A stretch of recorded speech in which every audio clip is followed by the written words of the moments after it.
The Battle of Walker's Creek was one of the most talked about battles in history, as it represented the evolution of a new type of weaponry, a repeating pistol. Yes, this was the first time in history the well-known pistol was used in a close-range battle, and this was a game-changer for the Texas Rangers and the future of the United States. The Battle of Walker's Creek took place on June 1, 1844, in what was possibly the most dangerous territory in the world. A small group of 15 Texas Rangers rode northwest, leaving their relatives' safety off the city on a mission to kill or capture the Comanche chief Yellow Wolf and his band of raiders. During the mid-19th century, tensions between the Comanches and the settlers were high due to the encroachment of white settlers onto Comanche land. The Comanches were known for their raiding parties, which targeted the settlers of their livestock, horses, and supplies. The Texas Rangers were formed in 1823 to protect the settlers from the raids of the Comanches and other Native American tribes. Jack Hays. Texas Ranger Jack Hays is considered one of the greatest frontiersmen and lawmen in American history.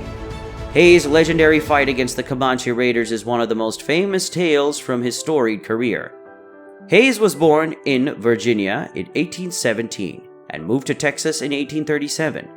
He joined the Texas Rangers, a group of frontier lawmen tasked with protecting settlers from Indian raids and other threats in 1840. Hays quickly gained a reputation as a fearless and skilled ranger. He was known for his ability to track and capture fugitives, as well as his prowess with a gun. Hays' most famous fight against the Comanche raiders took place in 1843 near the Nueces River in South Texas. The Battle of Walker's Creek. Captain Hays led a patrol of 14 of his volunteers on a lengthy trek into the woods in the summer of 1844. They were in the neighborhood of present-day Sisterdale when they spotted a honeybee hive in a large tree, and as one of the rangers was climbing the tree, he turned back along the route to see that they were being pursued by a group of mounted Comanche warriors. The 15 rangers hastily saddled up again and saw that nearly 70 impatient Comanches had joined the group.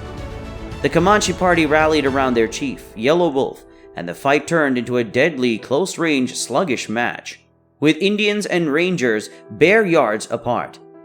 In conflicts like these, the Indians would typically wait for their opponents to draw fire from single-shot firearms before counter-attacking with a hail of arrows while their opponents reloaded their long weapons, which would take at least a minute. Instead, Hays' outnumbered Rangers set aside their long guns and drew their surprise weapons. The 1836 Patterson Colt, a 5-shot repeating pistol.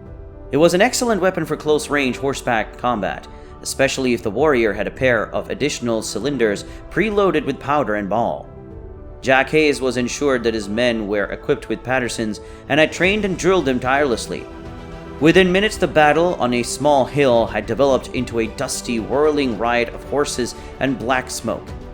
The Comanche regrouped and assaulted the Rangers, who retaliated by backing their horses up back to back in a tight defensive square. The encounter devolved into a lethal close-range battle with Indians and Rangers fighting just yards apart, so close that several of the fighters were marked with powder burns.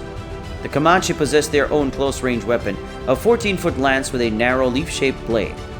One Ranger was killed and 2 others, Sam Walker and Addison Ad Gillespie, were severely injured by lance thrusts. The Comanches withdrew with the Rangers following them, firing their guns relentlessly. It devolved into a running battle across 2 or 3 miles, a furious pursuit. In the end, one of the Rangers halted his horse, dismounted and carefully took aim, and took a shot at the Comanche chief. Yellow Wolf was killed and the surviving Comanche retreated, leaving the Rangers in charge of the plains.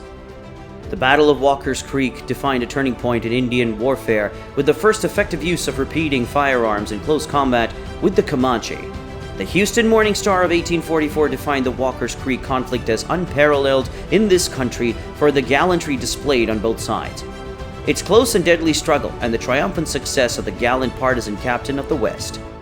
That's all for today, guys. Subscribe for more videos on the history of Native American tribes.